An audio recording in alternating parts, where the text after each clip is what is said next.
What's good? I'm Skip. And I'm DJ. And we are DeCypherEd. And today we are breaking down Kendrick Lamar's Wacced Out Murals. And if you're new to the channel and you like the content, be sure to like, comment, share, and subscribe.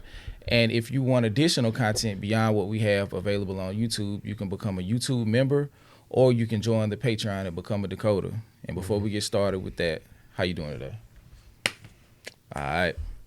Like I was saying, today we are discussing Wacced Out Murals from Kendrick Lamar's latest album, GNX. Yes, sir. And it's a lot of stuff going on with this song.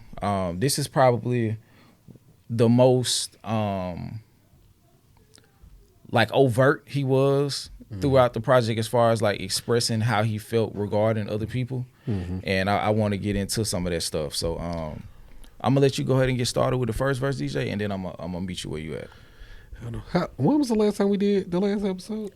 Of a lyric breakdown? Yeah. It's been a couple weeks. Yeah, but I say it seemed like it's been a while. Yeah. Since we didn't jump in here and did it. But yeah, I'm glad to be back in studio, with all the lights and the production, But yeah, this is this is one of the times where, as far as the reaction, I cheated. And that's why Skip did the reactions by herself, because I did go ahead and listen to just the moment I saw it pop up on Apple Music. I got an alert from Spotify saying that Kendrick dropped an album. I was like, what? Like, Spotify don't send me emails. I got an email that day. And but then I seen it because I was already on Apple Music when it came up, and then it like flashed like Kendrick Lamar dropped. Kendrick Lamar, like, oh shit, I need to go right to it. And this is the first song, and I immediately felt that energy. He was like, enough is enough. I'm tired of this shit. This is where I am. And I absolutely love this song. He got out a lot of his, I'm not going to say a lot of his grievances, but he definitely, like you said, this was the most overt, where he was saying, like, I'm calling out you, I'm calling out you, I'm calling out you. And, you know what I'm saying, stay y'all ass over there, basically. Yeah.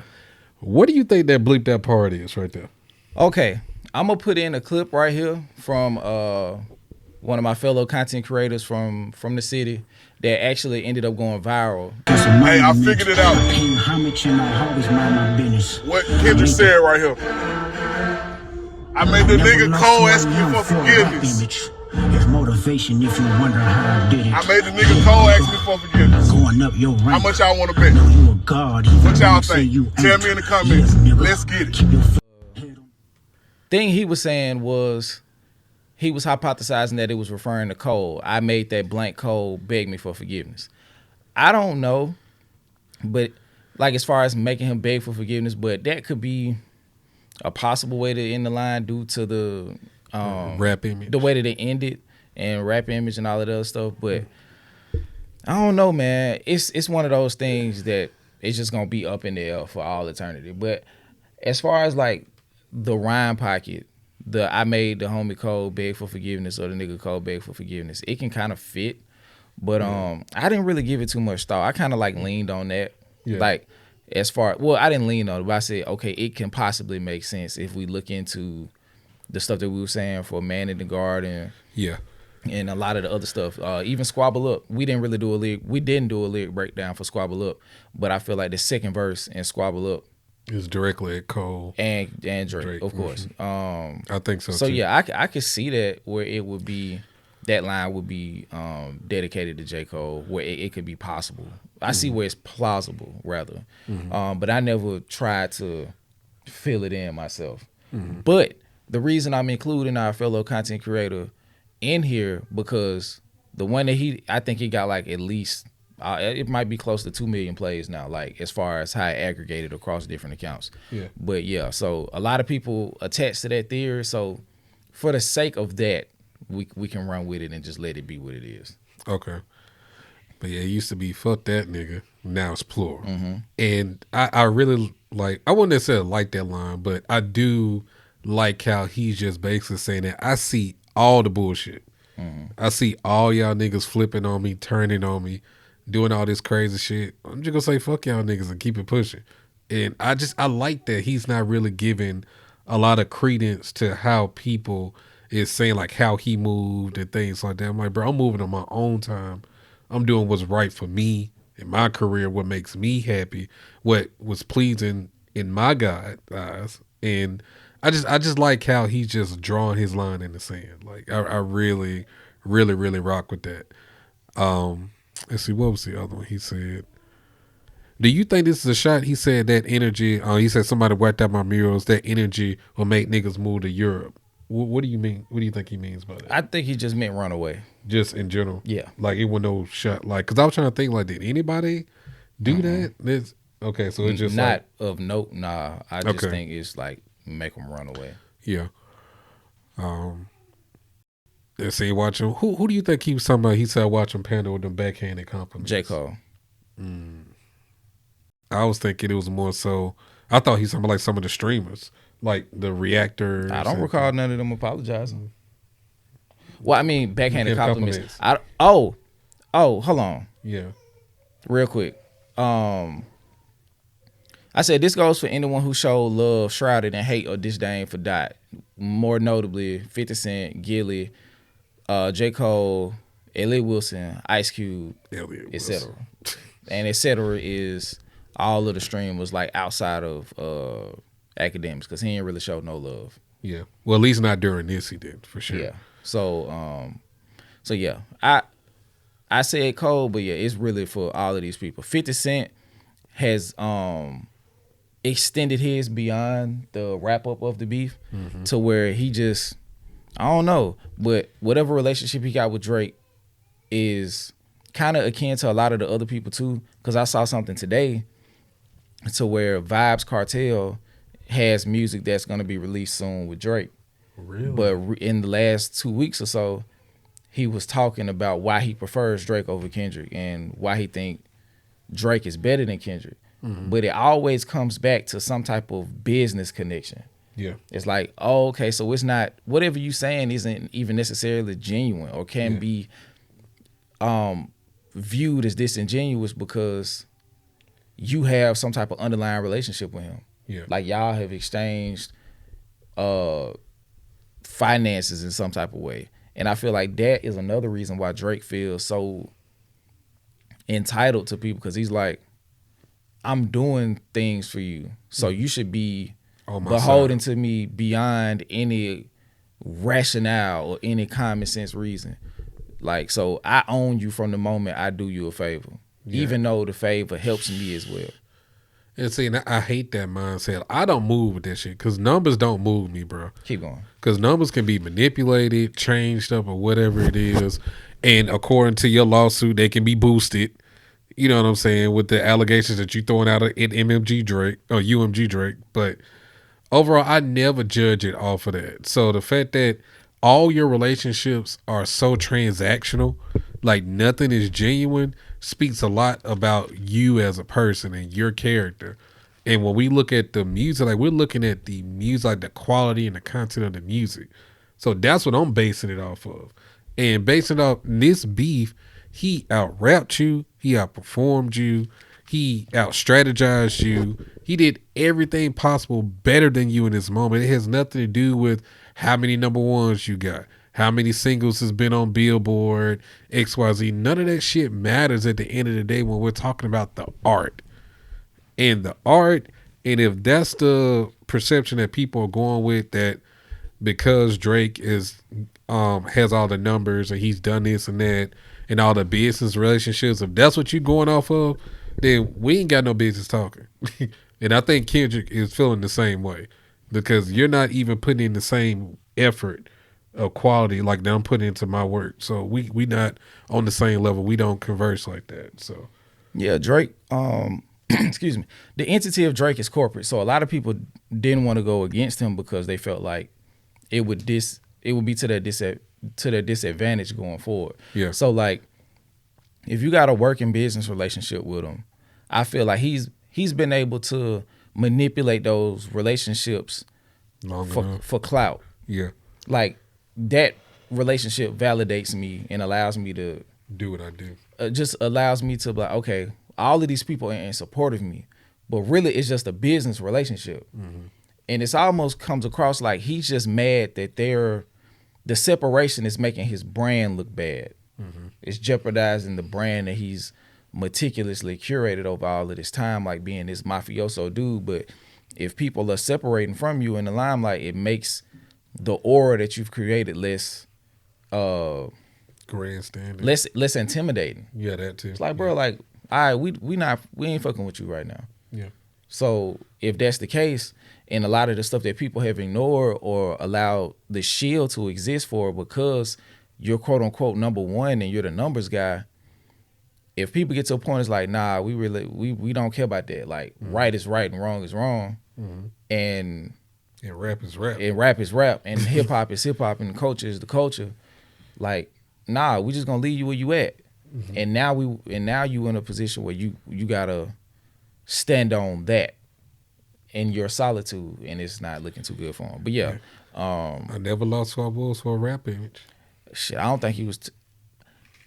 It's motivation if they wonder how I did it. I took that as all directed at Cole. Oh, really? Yeah, but let me start from the beginning, the beginning of the verse.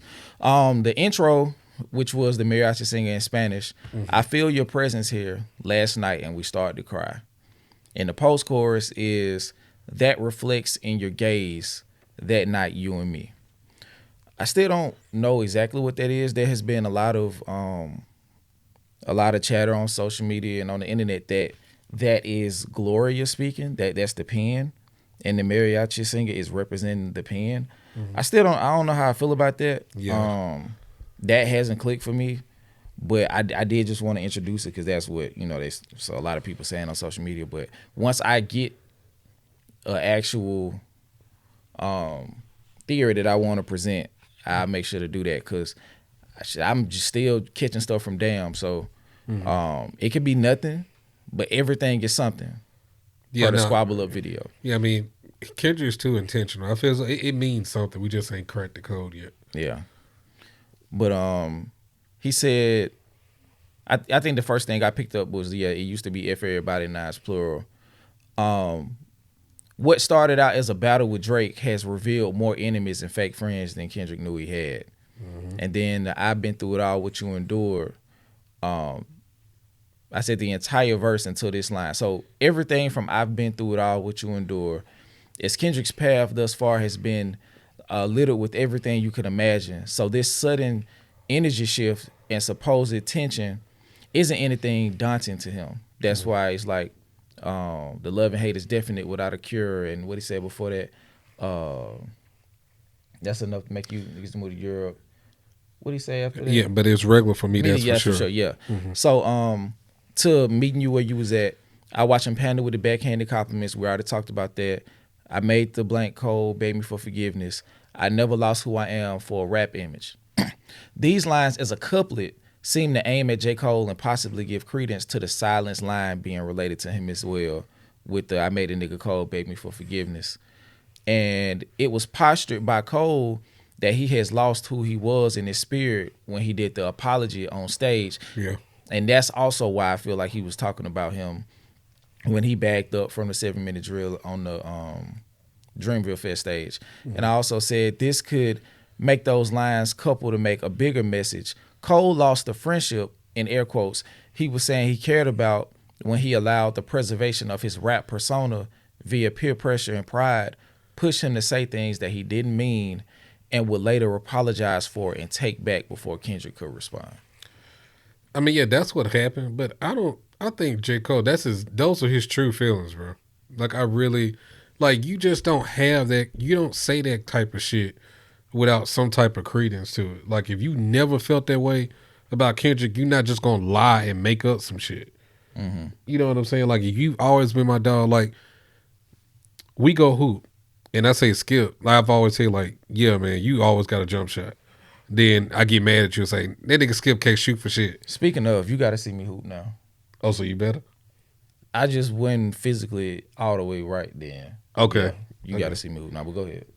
No, I'm just saying, like, that'll be real fucked up or just, like, flaw me to say that knowing how I felt or what I've told you over the years, and now I just fuck you like, yeah, you can't do shit. Like for him to say whatever he said on 7-minute drill about his discography was just crazy to me, bro. Like, I just feel like you felt that way the whole time. Yeah, and I didn't even, like, that was cool to me. Like, the part that I started to look at was the part that he said after that, basically saying that he's living a constant facade and all of that stuff. Like that was more indicative to him doing a character analysis on Kendrick from the aspect of just listing a bunch of stuff he don't necessarily rock with or just calling him fake in general. Yeah. And from that kind of had me like, okay, like if we're having this type of discourse, like we finna have a battle. So the whole thing about them wanting blood, you kind of gave credence to that in that verse. You know what I mean? Like the whole thing about them falling asleep to the music, like that's still rap. Yeah. But like once you start to talk about the character, you're introducing another element to it. So for him to act like he was trying to be friendly is confusing to me, knowing that that part of the verse existed. And it's like, it's not inappropriate because it's war. Right. So I don't have a problem with you saying it. I was more so caught up in the fact that you weren't standing on it. And I feel like he meant it. I just feel like the rap image portion is in part why he apologized. I don't think he apologized because he didn't mean what he said. I think he said what he meant. And in the moment, he felt liberated enough to say it. And I also think that's another reason. Like he felt how he felt. And it was something that he could, you know, keep down. Like it wasn't as pressing. You know what I mean? He probably was like he's questioning it. But if he get people around him gassing him up and giving him confirmation bias on things he's already thought, now he feels emboldened in it enough to say it because now he feel like he finna go to war, right? And then once he say it with half his chest, like I said previously, he's having that conflict because now I think when he was rapping it, I think he's like, probably from the perspective of, dang, like I'm really finna have to shed a part of my persona, my rap image, if I go to war with Kendrick because of the things that I'm saying. Yeah. But at the same time, though, a part of his rap image is the competition aspect. Because that's different from a battle, though. How? Because the competition part of it and the breaking down the character part, they sit in, it's like they on the same road, but they on opposite sides of the street. So it's like the competition aspect is I want to compete in the field, right? But once the field turns into war, the things that you say once you get in that arena, you got to stand on that. And I feel like he didn't believe it enough to stand on it. And that's why he pulled it back because it wasn't just, well, he believed it. But it's like once I fully engage, it's no longer about competition at that point. Like now we're battling. You feel what I'm saying? Like once I engage in career, in image destruction, I have to be the person who's doing that. So can the J. Cole brand coexist with me tearing down somebody I've been saying that I got so much reverence for all this time? That's different from competition. You feel what I'm saying? Yeah, yes. I'm not copping pleas for J. Cole. Don't get that confused. What I'm saying is J. Cole had a conflict of what he feels and what his image can persist. I mean, what his image can permit. So if I'm about to be in this battle, denigrating Kendrick, somebody I've been championing and saying how I look up to him and how all of these things, like if he get to that point and how I've projected being such a humble and agreeable dude, like I'm going to be a different person on the end of the other end of the battle. That's what I'm saying. Okay. And that's why he said I never lost who I am for a rap image, because now you gotta sit in feelings that, well, you gotta project the image that you don't necessarily agree with. So when you really feel something, you can't acknowledge it because it disagrees with the person that you're showing the world. Okay. And that's why Cole apologized. I don't think he didn't feel how he felt. Yeah. I just think he was like, dang, how are people gonna look at me after this? Especially if I lose. Okay. You feel what I'm saying? Like, Yeah. dang, like a lot of my fans gonna be like, that ain't the Cole that I know. I mean, I get that. And that's not the Cole I respected. But at the same time, the Cole that people also respect is the fact that how braggadocious he has been. That's also a part of the sense his rebrand almost. Because, I mean, yeah, granted, he was kind of competitive early on in his career. Mm-hmm. But when he went on this 2 to 3 year run, feature run, or smoking shit, 5 whatever. 5 to 6, yeah, because it's been since 2018. That's almost like a different J. Cole to me. Yeah. And that's a part of the rebrand where like you was daring people to jump out, regardless of who it was, no matter who it was, you was gonna knock their head off. And I just feel as though if you gonna have that a part of your rap image, your persona, and you put that out there like that, you gotta stand on it. And that's why he apologized before he went further. Mm-hmm. Because at the very end of it, or at the very least, he could preserve the majority of his image. Mm-hmm. But if he goes through it, his image is tainted. And that's why Port Antonio came out. You feel what I'm saying? Like he released that in an attempt to preserve his image. Mm-hmm. His image is more important. Came out. Well, he said, I left with blood. What was the blood? I left with all they blood on me. Like him speaking like he was above the ballot and all of that was in preservation of his image. Mm-hmm. You feel what I'm saying? So his image was more important. And it's not just the competition aspect. Can I talk about Kendrick like that? It's supposed to be my brother. Yeah. And we don't have any reason, at least to the public, to where I would be giving this type of energy. Mm-hmm. So people gonna be like, dang, you were like this how you felt about him? Mm-hmm. Like J. Cole, like that's kind of fake. Yeah. And in that, like once he made 7 Minute Drill, it was no going back from being considered fake. But the thing is, he could control how many people considered him fake. As long as he could save his image with his fan base, he made it out. Yeah, and he did that. I will say that. He did. And also his pride got him like, well, shit, at least I got it out. Like I said what I said, and I don't think I would have lost if we would have win it, if we would have went at it. That's him preserved. Like that's how J. Cole really feels. Yeah. But his image won't let him be who he really is. And that's what I'm saying. Okay. I can go with because that. if it was anybody other than Kendrick, I think he would have engaged. He would have went all the way. But the fact that it was Kendrick, somebody that he supposedly got this tight-knit relationship with, and that he values their friendship so much, regardless of if it's true or not, that's the image. Yeah. And that's the part that really even has me really speaking from this perspective, is because you built up this relationship or this, you know what I'm saying, image of y'all close, y'all tight, that's the bro.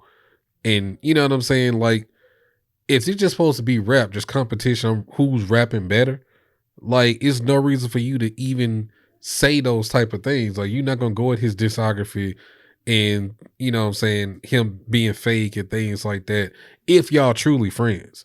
But if it's just me looking at one rapper versus the other, I wouldn't be saying this. It wouldn't matter to me. But this is the image you put out here. So if you put that out there, regardless if it's just rap, I just don't think you would say those kind of things if you didn't really feel that way. And that's what I'm saying. I say I'm not straying away from the point that I feel like he meant it. Yeah. He just can't live in who he really is because of his image. That's what I'm saying. Okay. So the conflict, the image and reality conflict comes in him going through with the beef with Kendrick. Yeah. And who... That would have been crazy. I'm not gonna lie, I would have been here for it. Because that's ultimately, I feel as though, what we really wanted to see. We didn't want to see Drake versus Kendrick. We didn't want to see that. We wanted to see Cole versus Kendrick, because those are the two more technical rappers of the big three. But that's because we wanted to see them have a technical display of talent. Right. So in retrospect, if it was going to go as far as a character examination, yeah, that goes against everything that Cole stands for. Yeah. So at that point, it don't matter if he win or not. Yeah. Because you not the person you said you was. Mm-hmm. Like almost on, you got everything that you wanted, but did you maintain who you were to get there? he comes out, and that's why I said earlier, he comes out a different person if he goes through the battle. Because like, look at what it did to Drake. Yeah, but we know they don't like each other. No. I'm just saying, like, look at all the things he went through and all of the changes and how people perceive him now going forward. Not just by him losing, but also holding him accountable to the things he was saying. Mm-hmm. You feel what I'm saying? Yeah. So like, imagine if Kendrick brought up the line that J. Cole said, where he said the hardest shit out the South since slavery. And we gonna get off this because I might cut some of this out, but he would have just dissected that shit. Exactly. So yeah, that changes how people view J. Cole, and to J. Cole, that is more important than him saying how he really feels. I got you. I get it now. Okay. Yeah. That would have been real dark, but okay. I got you. Yeah, and that's what I was about to say. The chorus could be completely aimed at J. Cole, almost compare and contrast their ideologies and approaches within the industry due to the morals they have and live by in real life. Yeah. So Kendrick is standing firm on, this is who I am outside of rap. Yeah. So I don't have to change. Mm-hmm. And I never lost who I am for a rap image. And if we're applying it to Cole, it's like, you can't be who you're supposed to be because you being who people think you should be. Yeah. Okay. So then we go into keep your head down and work like I do, but understand everybody not gonna like you. Yeah, and if they say it's love, you've been lied to. This is Kendrick discussing likability politics and criticizing them on behalf of J. Cole. Saying he wants to be liked more than respected, and how the Drake praise for him may have been devious in nature. And we saw how that worked. Absolutely. We saw how that worked. Because after that, not all of them, but he had multiple slick shots at J. Cole through the rest of the beef. Absolutely. After J. Cole backed out. Like if that was really your dog, how you said that he's the greatest artist ever and all this praise, you would be throwing shots at him like that. You would like understood it and just moved on. But you've thrown at least 3 to 4, maybe 5 shots at Cole since the apology. So yeah, everything that Drake had been doing on stage, I just take that as pageantry, right? Yeah. All of the bigging up of the artist, that's just like what he feel like he should be doing at that point. And also it can kind of create a soft alliance, because look at how the members of Dipset was riding for Drake when the beef started. You feel what I'm saying? Look at how Cam and Mace was riding for him. Like it had to get to the point where he lost so bad that they started to acknowledge it. But if it would have been close, they would have rolled with Drake. Yeah, absolutely. You know what I'm saying? And that comes from Drake kind of trying to broker these strategic transactional alliances in hip hop. Not just with rappers, but with media members too, and streamers, because they're not media. Yeah. Some of them. But let's go into the second verse. He went stupid in this verse, bro. He went stupid, bro. He addressed so many things in this verse, bro. Let's go back to the top.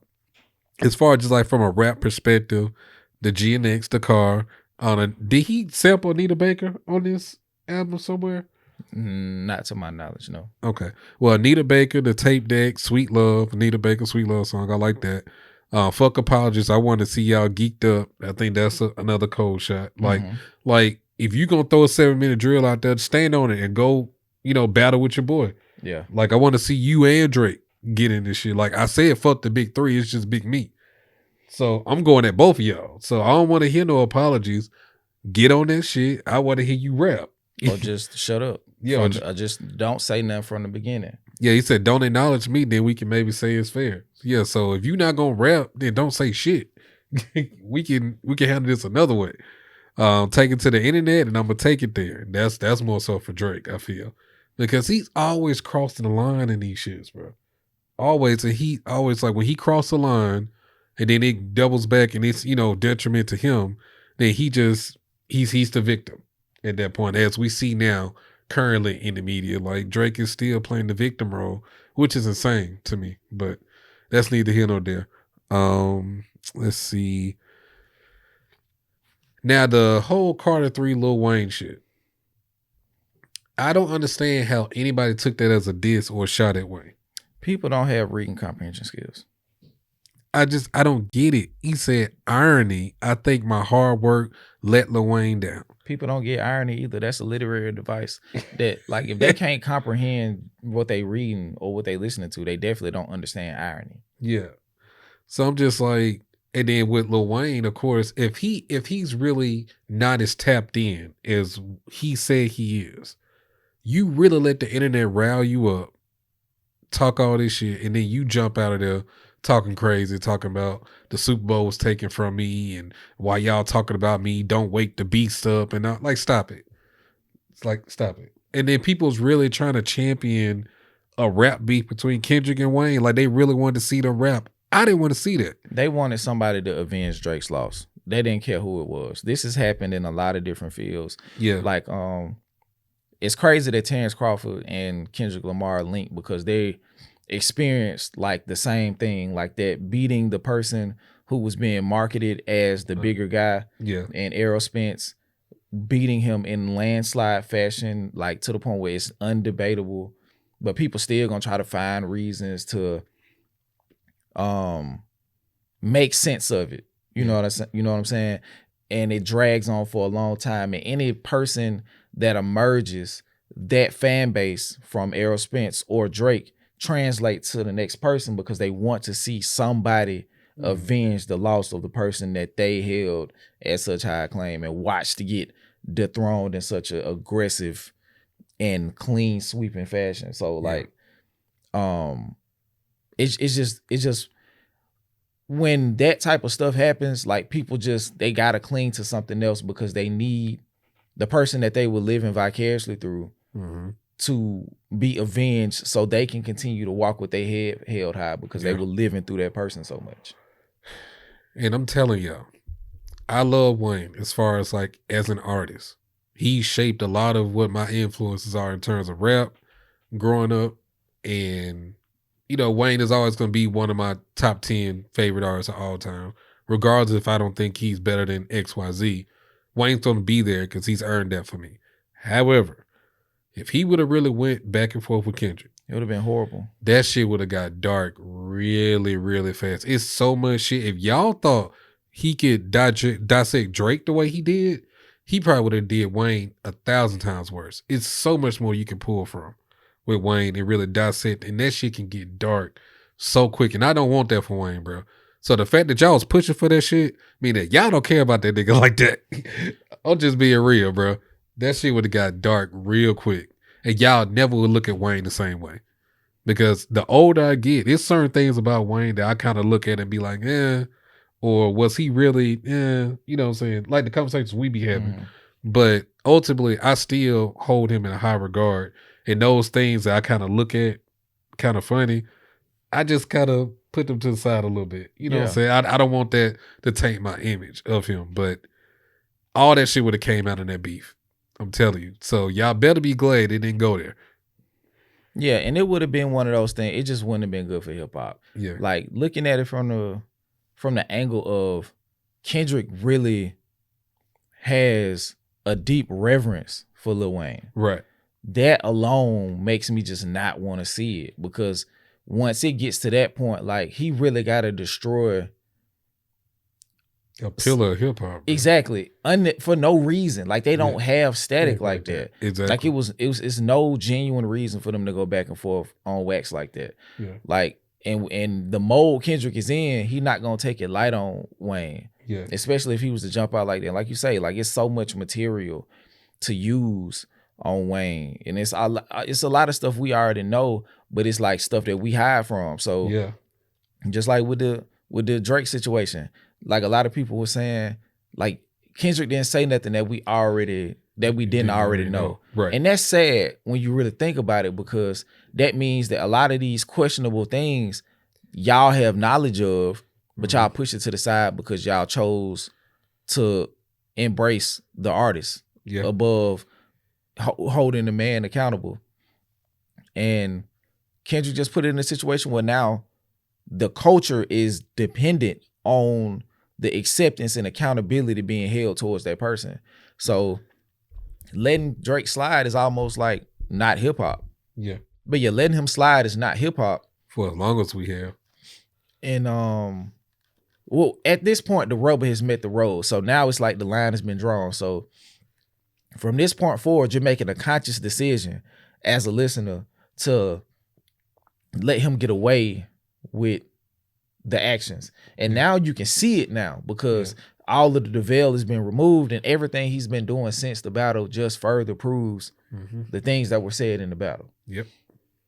So if we got to that point with Wayne, it'll just be bad. You know what I'm saying? Like, and Real nobody, like no true hip hop fan wants that. Yeah. Because there's really no reason for it. Like if it would have happened with Pusha, it's different because they had a long stemming beef. You know what I'm saying? So, but just him and Kendrick going back and forth when Kendrick had him on this pedestal his whole career, you know what I'm saying? Got a mixtape, remixing the entire Carter 3 is just like, come on, man. Like, no, don't nobody want to see that. So I'm glad it didn't happen. Yeah. Not because I felt like he would have did Wayne so bad, but just because it's just a bad look on hip hop. Yeah. It's a fade that wasn't necessary. Like, there's something we never, y'all, I'm telling y'all, we couldn't have come back from that. Once it's out there, it's out there. And it just would have been real tough, man. Yeah, I didn't want to see that. What else you got from first two? Oh, the Snoop shit. I'm definitely glad he addressed it, but he didn't go super detailed in it. I don't think it was necessary. I'm just glad he actually addressed it because I always wondered how he felt about that. You know what I'm saying? And now Snoop has kind of backtracked on it a little bit, and saying shit, like a lot of bit. His bootleg, I think that was bootleg Kev. Yeah, it was something where he acknowledged that he was on the edibles or whatever. Yeah, he was just saying like I tripped. Like he acknowledged it. Yeah, like he didn't speak on it lightly either. He said like sometimes you gotta approach your OGs and be like, yeah, OG, you tripped. And if your OG got character, like, you know what, my bad, nephew. Like I did that. I own that. Yeah, and Snoop did that. So I give Snoop credit in acknowledging what Kendrick felt was a lapse in judgment. Yeah. And not necessarily an indictment on his character as a whole. So he was able to be like, you know what, my bad. Yeah. And also say how he felt about the AI stuff too. And like addressing all of that is just like, okay, cool. But he said at the beginning, it was just like, hey, I'm letting them have their fade. Like, we from the West. We ain't we'll need to jump them. Not even that, but like we're not foreign to being cool with both people on like both people that's squabbling. Yeah. It's just like, hey, let them do their thing, but at the end of the day, it's still the West Coast. So I'm gonna let them do what they gotta do. And I feel like Kendrick don't need my help. Right. So that's where he was like, okay, I can acknowledge the lapse in judgment from posting Taylor Made. But he also said that he didn't know Taylor Made was attached to the thing that he was posting either, because it was like a promo, something promo related. Okay. He didn't know that the song was gonna be attached. So he addressed all of that, but he was like, I should have been more aware. Okay. See, I didn't know that. With that, I gotta hold on to it because it still came from my page. So I posted that. Yeah. So I gotta stand on it. And that's honorable from Snoop. Yeah. Okay. See, I didn't know that context. Yeah. So, but either way, I'm just glad that Kendrick at least addressed it, because at the time when Taylor Made dropped, and it just all that shit looked weird to me. Mm-hmm. So I'm just glad he at least addressed and got it off his chest. And clearly, from what you said, they may have pieced it up. Yeah. They were straight. Yeah. They talked about it behind the scenes. So yeah, I appreciate that. And then Nas, just another instance of Nas being a stand-up guy. Yeah. Like, I like that. Let's see. All these niggas agitated. I'm glad they showing their faces. Now, I wanted to ask you about this. Mm-hmm. Quite frankly, plenty of artists, but they outdated, old-ass flows trying to convince you that they favorite. 50, Cube. Mm-hmm. They saying it's possible smoke for Ice-T in Squabble Up. So... And Ice-T, they were saying Ice-T had something to say during the beef as well. What did he say? I don't have the quote in front of me or whatever, but he had something to say. And that's where all of those references in Squabble Up was coming from. He was acknowledging, like, letting everybody know, I see you. Yeah. So all of the references he had to those different projects, like, it's like almost like Squabble Up. It can be perceived as homage, but also all of the people had something to say during the beef. Gotcha. So like 50 and Q, because Q was on some wild shit like, yeah, I was Kendrick before Kendrick. Like, don't get it twisted. No Vaseline, still the best, and all this other stuff. Like he wasn't being receptive to the success that Kendrick was having. And that's weird. And it's not like Kendrick is the king to where you gotta bow down and kneel before him and hail him. Right. But it's just like, if ain't nobody really addressing you in that fashion, you don't have to jump out and assert yourself to step on what he got going on. And I think that's what upset him. Yeah. Like, y'all really coming out and stepping on my moment for no reason. Yeah. You know what I'm saying? Like, dang, like my success is triggering y'all that much. And that's why he was like, everybody, all of them agitated. I'm just glad they showed their faces. You know what I'm saying? Like, dang, that's crazy. Like, y'all really got a problem with me reaching this level of success. Oh, damn. Yeah. And people find different ways to express it. Yeah. Sometimes it's in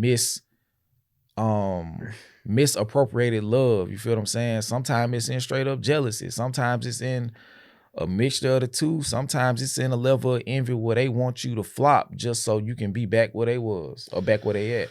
Yeah. You know what I'm saying? So, and he experienced all that in this time. And I feel like that's what Wacced Out Murals was getting at.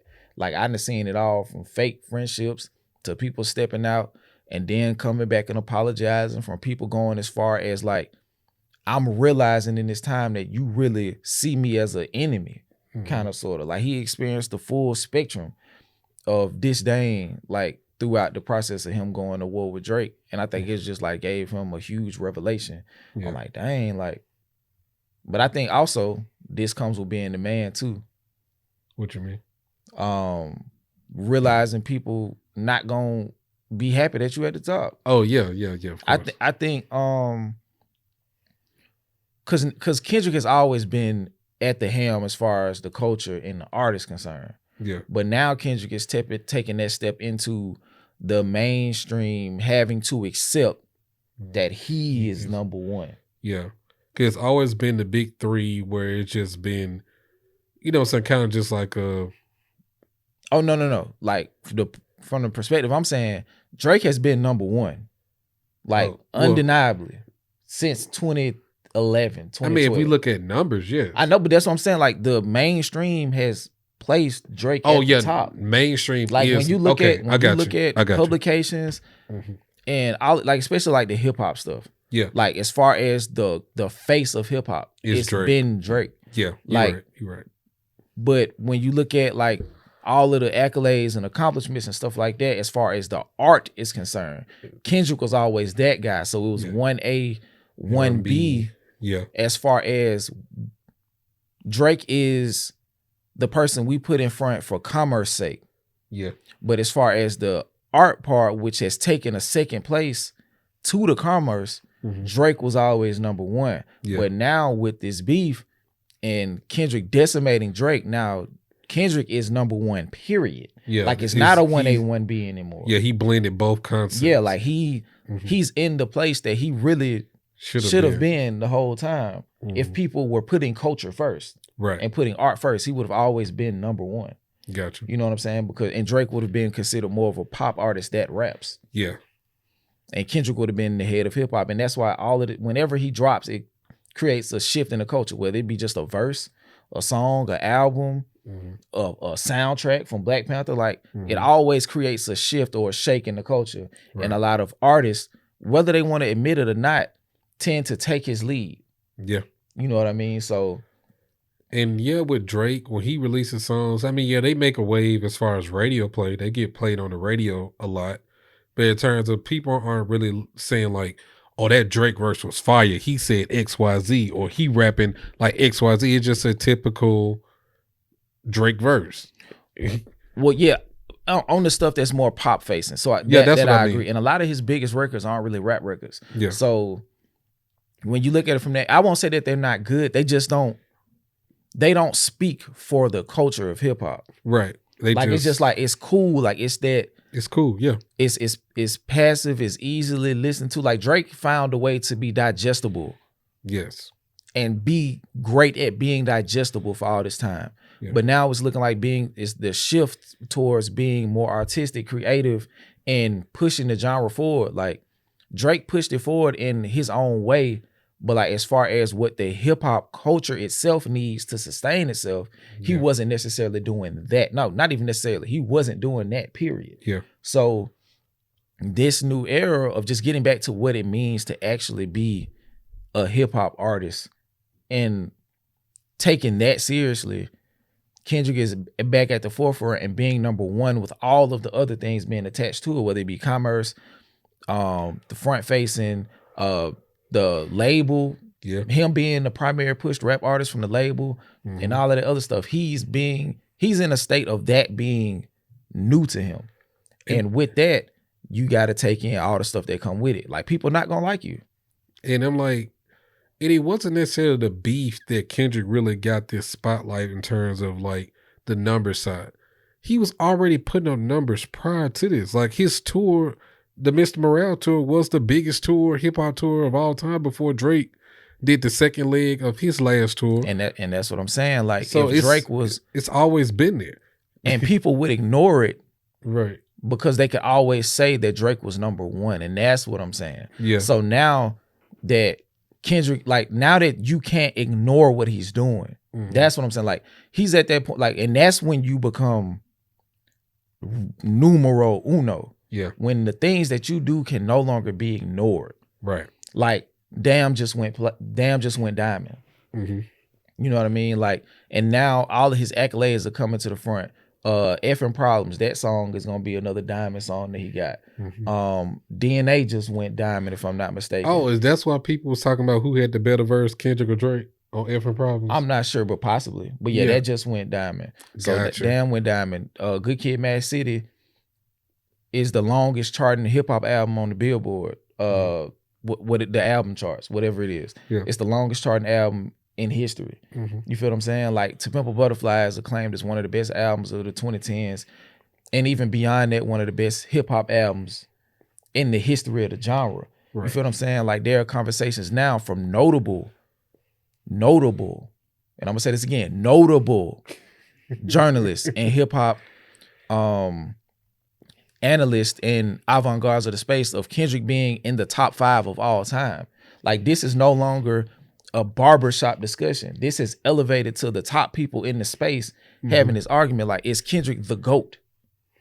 You feel what I'm saying? So, like, it's not just you a Kendrick fan argument. It's like, no, like, people whose job it is to be objective observers, reporters, and analysts of the genre are having a discussion. Is Kendrick the greatest hip hop artist of all time?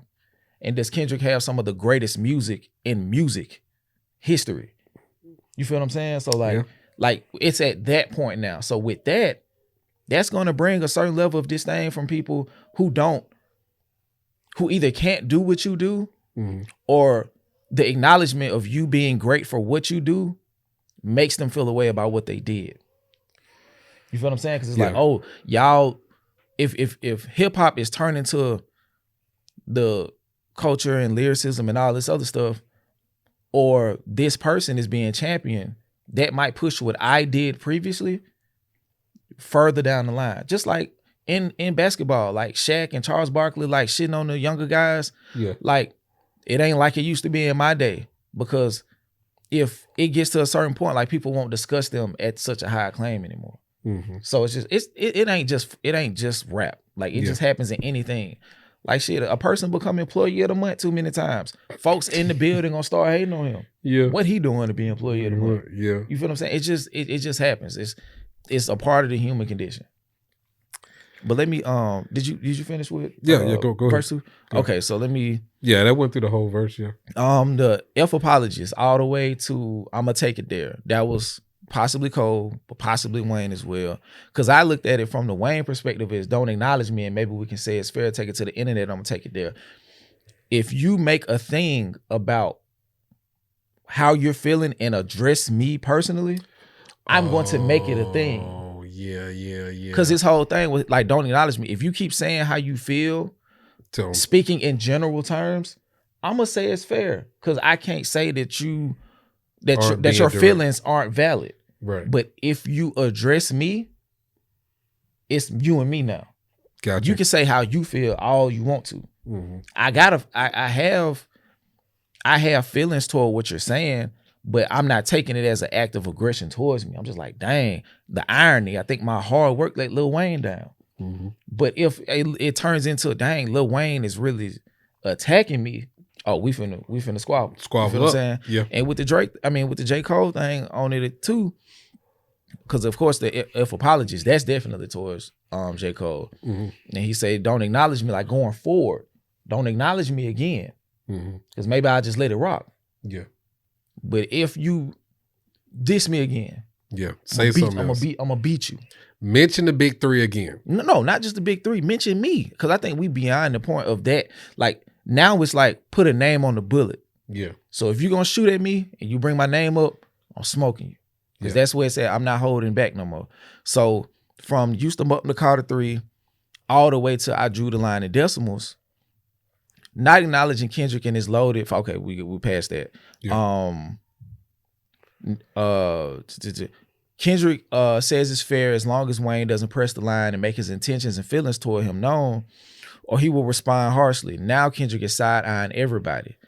All of this is also directed at Wayne, stemming from the Super Bowl nod. This could also be due to Cole's apologies and backpedaling in Port Antonio.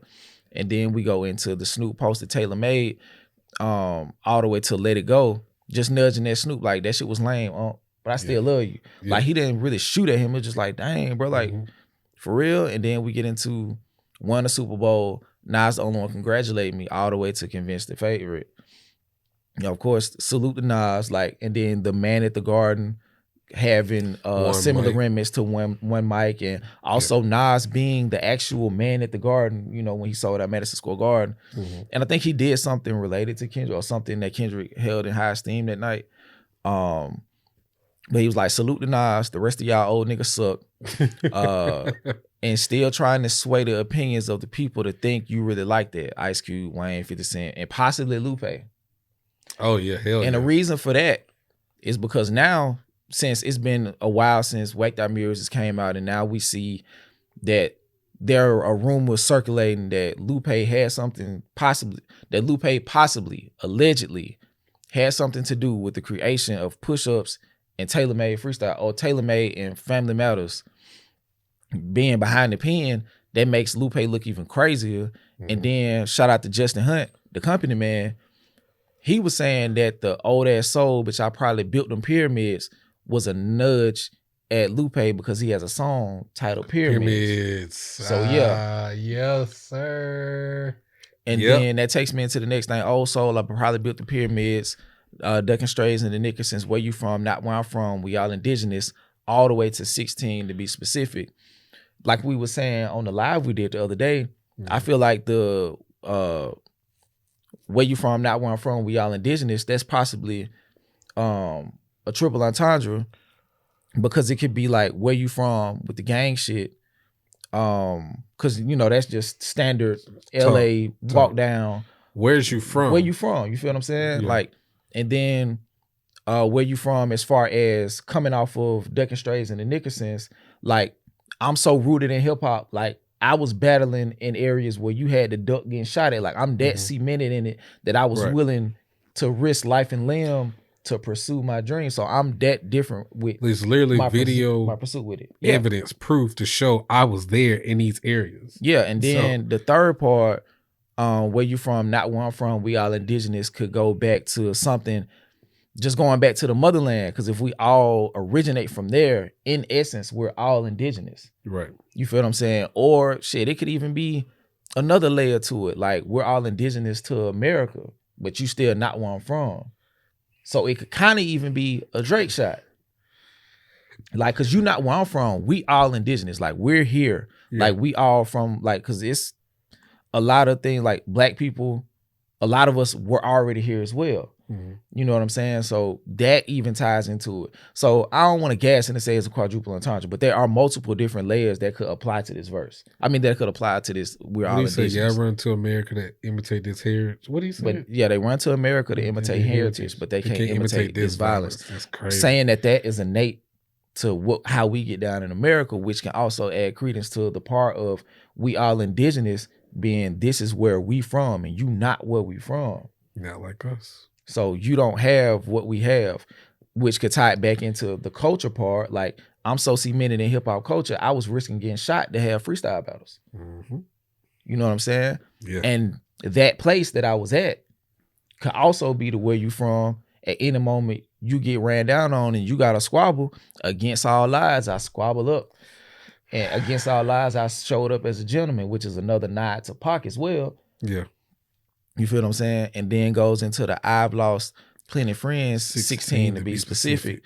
But what I was saying in reference to the previous line with the all indigenous just starts to speak on his origin in hip hop, although his soul is old enough to have built the pyramids or to have pyramids or to have built the pyramids, which are i.e. building blocks of the genre or the culture. Like I'm old enough to have been around for like my soul is old enough to have been around for that.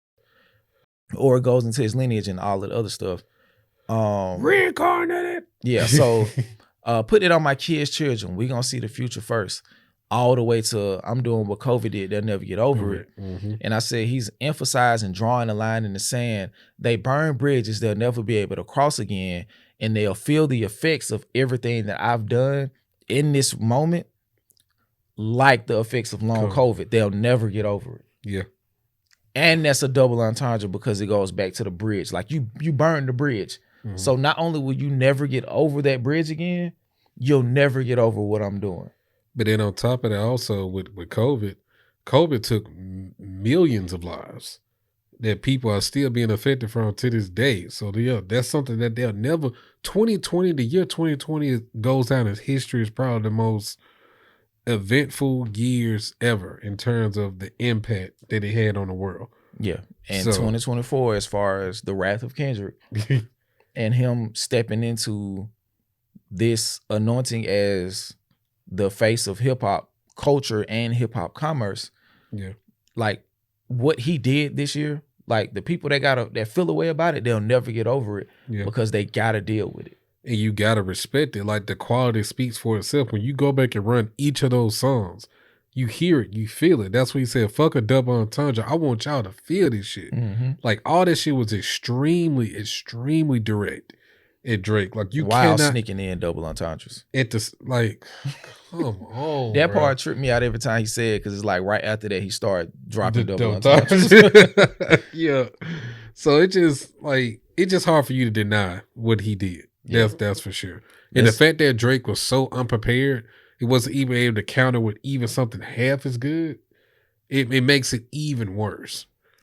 Like if Drake made it at least somewhat like a back and forth. Like I don't think the impact of it would be as big as it is. But since it was such a landslide, like you can't deny that, bro. I think it'll still be a thing. I think Drake would have just walked away with a little bit more respect. But it would have still been that inevitable acknowledgement of the juxtaposition between them. And if we're going back to culture, we gotta put the person who's putting the culture first at the helm. Because it's not like he don't have the accolades to validate his position. Yeah, of course. He got more Grammys than both of them niggas combined. Mm-hmm. He has a literary award that doesn't get given to hip hop artists, being the Pulitzer Prize. Mm-hmm. Like we already talked about the other stuff, like To Pimp Butterfly, Good Kid, Mad City. Damn is probably his most dense, as far as writing and conceptual wise project to date. And I feel like the Pulitzer Prize at least gives credence to that assertion. You know what I mean? So it's like, bro, come on now. He's done everything. Yeah. Like, and then he mopped the floor with you. And also your catalog has been going down since 2018. Yes. It's been so it's like it was time. Like what you were doing is starting to have less and less effect on the marketplace. Mm-hmm. So granted, like you still the leading streamer, but per that stuff as well, a lot of that is from past work. Yeah. So it's like, it's not like they streaming heavily the stuff that you're doing now because the stuff you're doing in 2024 wasn't even charting. Because Her Loss, For All the Dogs, well, I'm not going to even count, honestly, never mind. I'm just going to go with CLB, Her Loss, and For All the Dogs. Those albums came and went, bro. Like, we talked about those albums maybe 2 months at the most. But even then, after that, it just came and went. Even his singles stopped really rotating on the radio like that. So it's kind of like, and that's how all his albums have been since Scorpion. After Scorpion, everything had just dropped. Because Scorpion was in high rotation. Because that was one of the, because he had God's Plan. So many SKUs. Huh? So many SKUs. What you mean? Come on now. You don't know the Most Def quote? No. So many SKUs. Oh, they're gonna smoke you in the comments. Give it to him. Give it to him. All right, I'll take Give it that. to him. I can't believe you don't know that. No. What is Shopping with an edge. Wow, DJ. Just watch it after. We Yeah, finish. I don't know You what can that you is. can just Google shopping with the edge, and Drake is gonna come. Well, most definitely gonna come up comment. That's probably some of the most important commentary of this year. When did that happen? Before the beef happened. Yeah, I don't He kind of know. even spoke to the eventual downfall of Drake. Like, but people didn't get that are you because they talking were so about- caught up in the so many SKUs line. Are you talking about when he said like Drake is like a pop artist you hear like in Kohl's or something? In like that? Target, yes. Okay, I remember that, but I Yeah, don't. you better rebound. But No, but I'm saying like I don't You know, remember the line. yeah, I don't you remember gotta that. you gotta watch that. But I did because didn't Drake respond? Like, didn't he throw a shot at him after that? some lame shit. Yeah.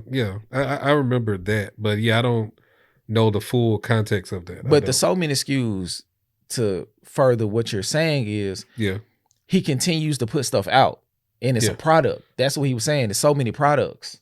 oh, okay. So his music he's releasing the music like an abundance of products. It doesn't matter. Like the quality isn't as important as the product continually being put in front of you. right. You know what I'm saying? So you'll always have a new product to buy. So as long as he's doing that and continuing to put product in your face, even if you just listen to it momentarily, it always keeps him in rotation. Gotcha. Okay. But the backside of that is when people start to see that that's the game and start to just have a bigger conversation on quality, period. Yeah. It's I'm like, yeah, that ain't hidden. Like you can't deny it at this Yeah, point. we just gonna we gotta acknowledge that it's just not hidden like it used to. So let's go into verse 3. Oh, well, yeah, the first one, he said, niggas from my city couldn't entertain old boy, promising bank transactions and even Bitcoin.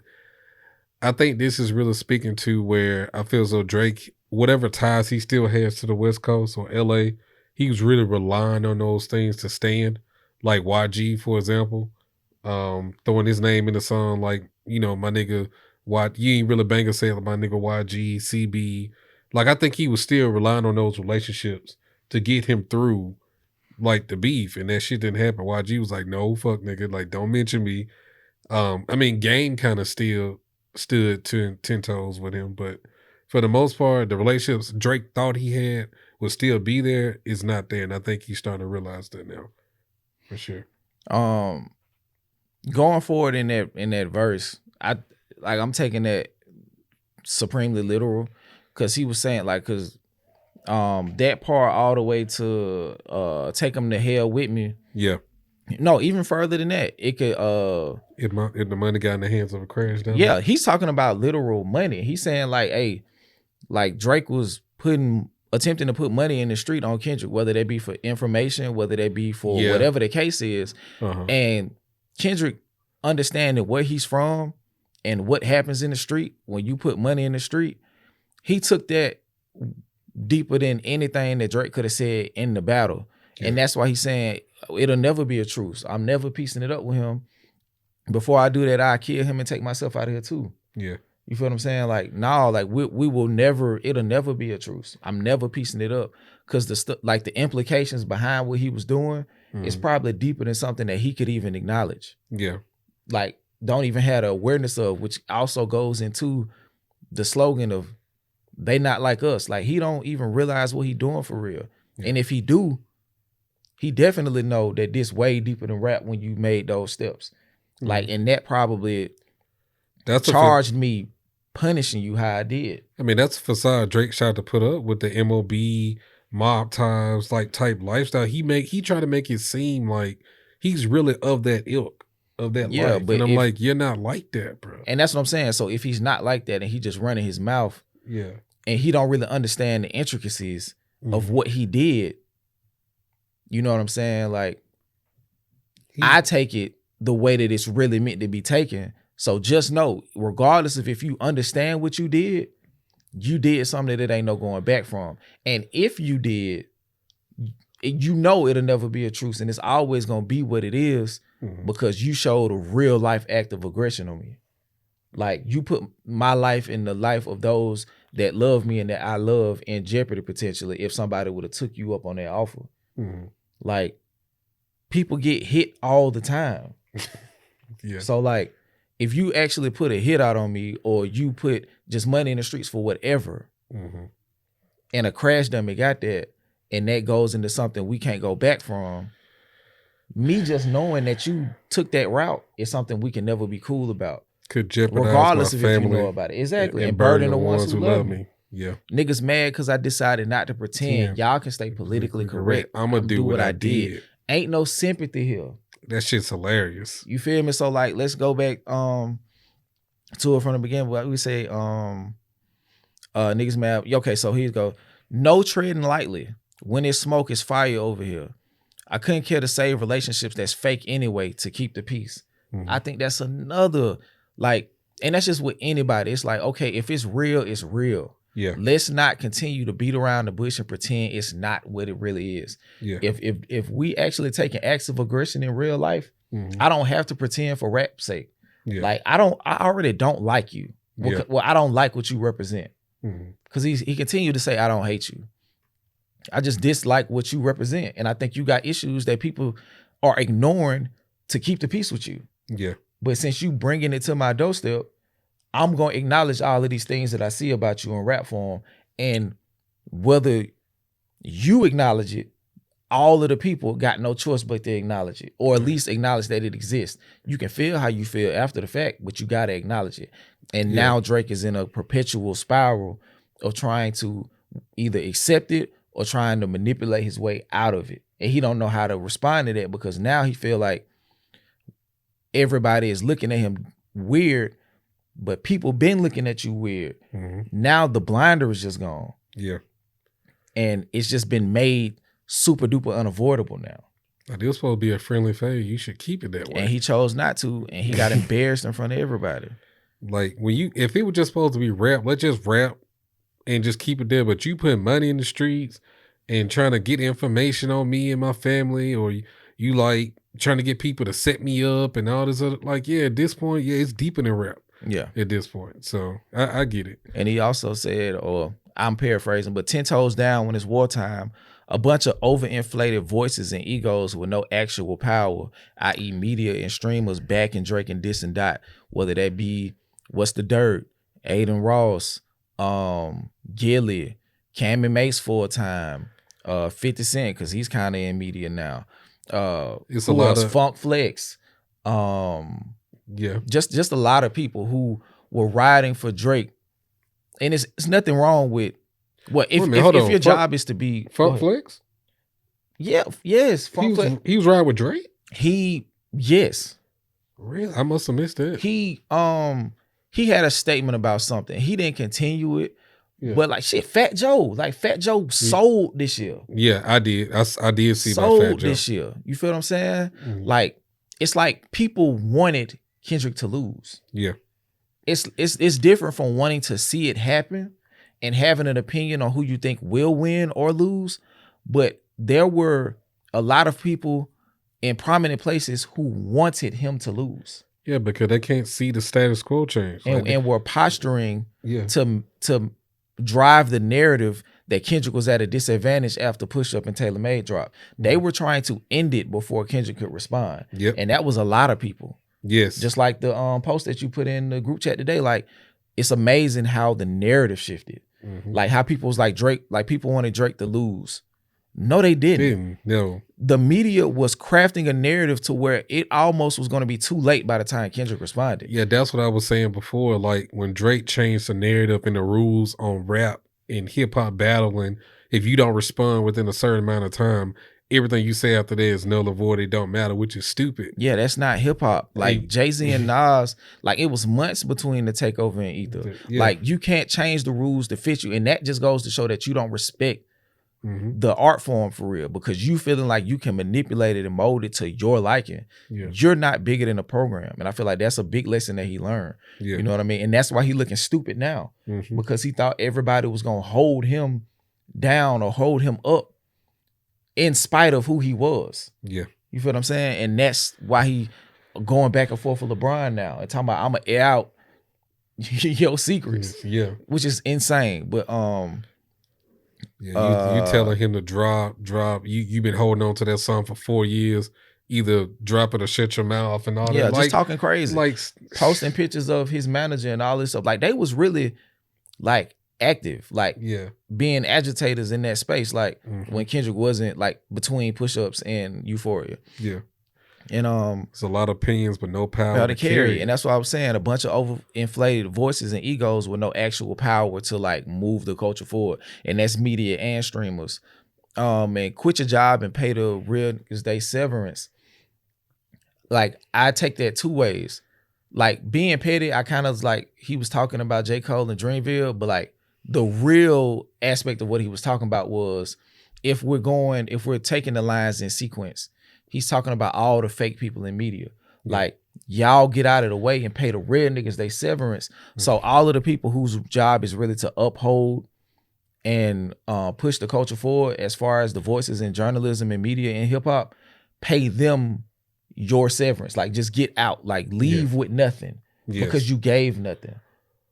So all of the people who really doing their jobs to like be objective and unbiased and show integrity in the art form or in the genre at large, let's move them back into their position. Like, that's what Watch the Party Die also symbolizes to me. Like, all of this fake shit, get it up out of here. Yeah. And let's get back. So the culture will die if we're not treating it as something that is alive.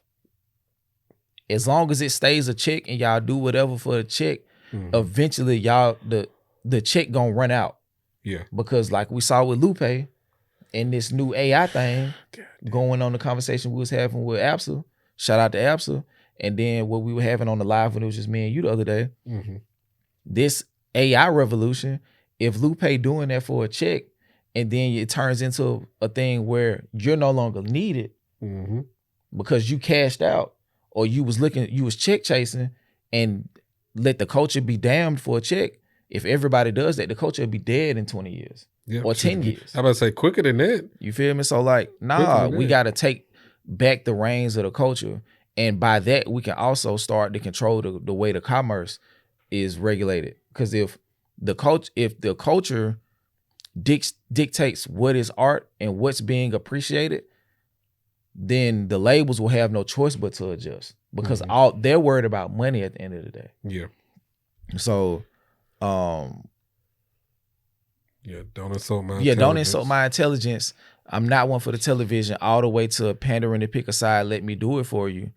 Bullets Road in Rosecrans is the Angelus Abbey Memorial. And that's the place that Kendrick was referring to when he said digging up all my relatives. So that's the alleged resting place of his relatives. You know, pandering to choose a side. I feel like that was also 50 Cent and J. Cole. Because it's a video, like, once the beef was over, of 50 Cent on a plane, I'm thinking a plane or some mode of transportation. And he was like, if you listening to Drake, cut it off. But if you listening to Kendrick, it's cool, you can keep playing it. But this was after the beef. This like recently, like in the last 2 months, like, or whatever. So it's like, if you're gonna do all of that, let me choose it for you. Let me make the decision for you. You don't have to pretend. Yeah. Stay over there. I don't want nothing to do with you. Fuck, which is why they walked down on Elliott Wilson at the Not Like Us shooting, Kendrick called him a rat. And then after that, he had to weasel his way out of the out of the photos. Like, you, first of all, you weren't invited. Yeah. And then you get him, no, we gotta let you know how we feel about you. Yeah. And you know, you just get on up out of here. And that's the same with Kendrick. And I mean, the same with J. Cole and 50 Cent and others like them. Yeah. You don't have to be fake with me no more. Like, I'm good. The line is drawn. Like, you, because as a matter of fact, you can't come over here. Yeah. So you might as well express how you really feel now.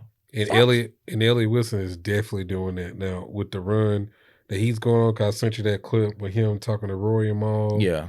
Basically just downplaying Kendrick and how we was talking about like hip hop media in general, you know, why it's not thriving the way it should, because the older generation either won't get out the way or they just feel as though they just so entitled to so many things. Yeah. And like, I think, it was Maul asked him if he had to do an interview, if Kendrick and Drake both asked him for an interview, who would he choose in that moment? And I mean, he chose Drake, but the way he kind of chose Drake, I feel that was also another way to shit on Kendrick. And Elliott Wilson I don't know why he don't realize the same shit that Drake realized, and that if y'all just shut the fuck up and just go away for a while, like things will be better for you. But the more you go on these press runs, you doing all this shady shit, you saying all this dumb petty shit, it's only making you look worse.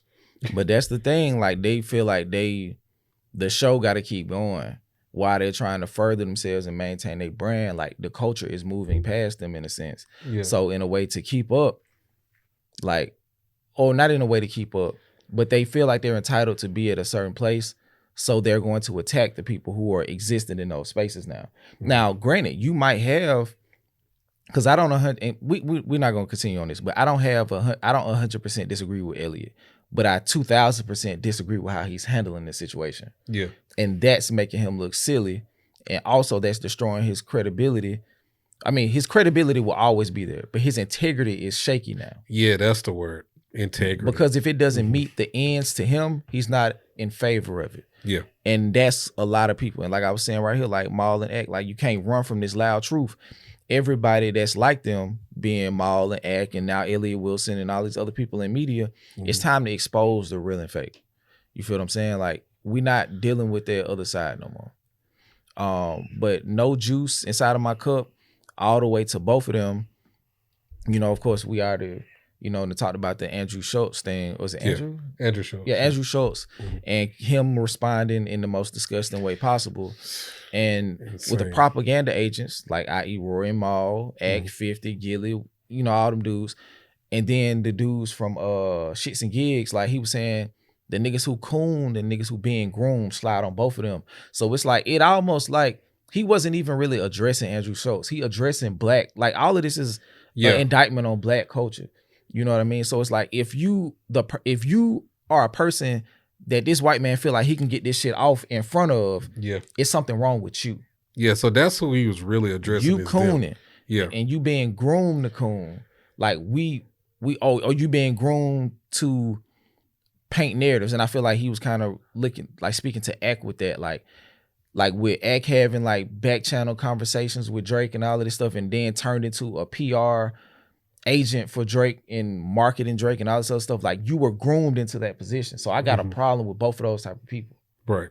You feel what I'm saying? Like if you just cooning for the sake of cooning, like the Shits and Gigs dudes, or you being groomed into that position like academics, like we sliding on both of y'all. We don't want either one of y'all to exist in the culture. But also too with the Shits and Gigs dudes, like that's not the first instance of them necessarily like not defending black women in a sense. Like, okay. Like it's been instances where, because I've seen a couple clips where they weren't necessarily bashing, like outright saying black women or this and that, but their preference for other races is so much like they speak with other races with so much more higher regard that you can take that as a slight to black women. So when you look at that situation with them and Andrew Schultz, the fact that you just really let him go crazy like that, it makes it 10 times worse. So, and it's always something weird about black people like that's from like London and, you know, in those kind of areas as far as like how they view culture with the black experience. It's always different when it comes to them versus black people in America. So you can even look at it from that perspective, but that's a whole nother conversation that, you know, we'll have to go into another time, because that's too deep, too layered of a situation. But basically, I agree with you. Like he's more so addressing them than Andrew Schultz. Yeah. But a hit dog will holler. So Andrew Schultz he hollered loudly and said some of the weirdest. Yeah, we ain't gonna talk about that at all. Yeah. But you ever ate Captain Crunch and proceeded to put water in it all the way to whack the mirrors out, but it ain't no legend if my legend is. He said stop playing with a nigga who really live and breathe this shit. Y'all frauds, I'm the last legend, or y'all play with me and everybody dead. Or if I'm not a legend, nobody is, because I work too damn hard to ever let it be in question. And that's how I kind of took it. Yeah. Like that second part, like if I'm not a legend and y'all whack my mural out, aka like try to put smut on my name and what I've done. Like if you're gonna try to delegitimize my resume, then ain't nobody a legend. Yeah. Because if I'm not one, with all that I did, the nigga, all y'all who've done less than me, ain't no way y'all a legend. Yeah, ain't no way. Or if you piss me off, I'm killing all the legends. just point me in the direction of somebody who got something to say, and we gonna handle that. We gonna square up and make a resolution with that issue. He said, "Make Cat Williams and them proud. The truth about to get real out." Yeah, and he mentioned him multiple times throughout this battle, and just this year, well, last year in general. So, yeah, his whole thing was like, it's time to get to the truth. We've been running away from the truth for too long. Although it's uncomfortable, it's a necessary thing to tackle. We got to start telling the truth. We got to get to the truth if we want the things that we hold near and dear about the culture, genre, and art forms that we exist in to survive. We got to be true. We got to be truthful and honest about it. And if y'all truly care about the culture the way that, y'all say y'all do, we've all known a lot of these things about Drake for the longest, but now it can't be, avoided. Y'all need to really hold him accountable and speak in terms of whenever he does actually able to drop music. It needs to be spoken for at that point as well. Like, you can't just like drop shit and just think we not going to announce the shit that just happened. Yeah. Like, make him want to actually change as a person. If that's not the case, if that's not going to happen, then I don't know what else to say. And if he don't change, just acknowledge that that's where he at with it. Yeah. Like, that's the thing too. Like don't hold him in such a high regard. Yeah, we don't have to push and bully Drake into therapy. But like, let's say if his music isn't progressing, just acknowledge that. Yeah. You feel what I'm saying? And for the people who are actively attempting to grow with their audience and with their music, acknowledge that as well.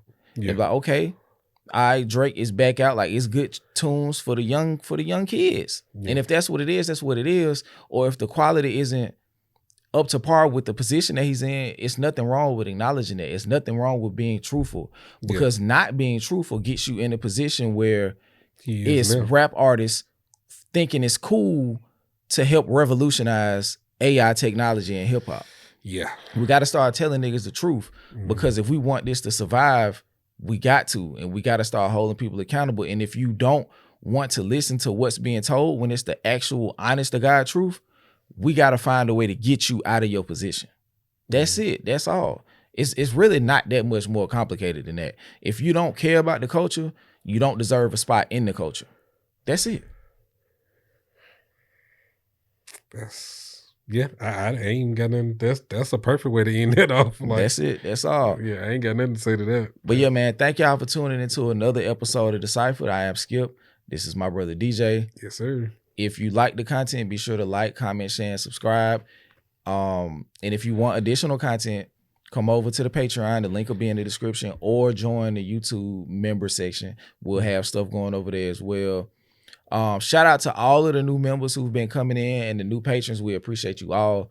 I am going to, at some point, do another one of those visuals where it has all the names of the members. So I'm going to do that for the members on YouTube as well as the members on the Patreon, aka DECODER. So if you want to join the DECODER ring, do that. Or if you want to become a YouTube member, do that as well. And until next time, we out of here. Peace. Hold on real quick. We're going to redo the intro.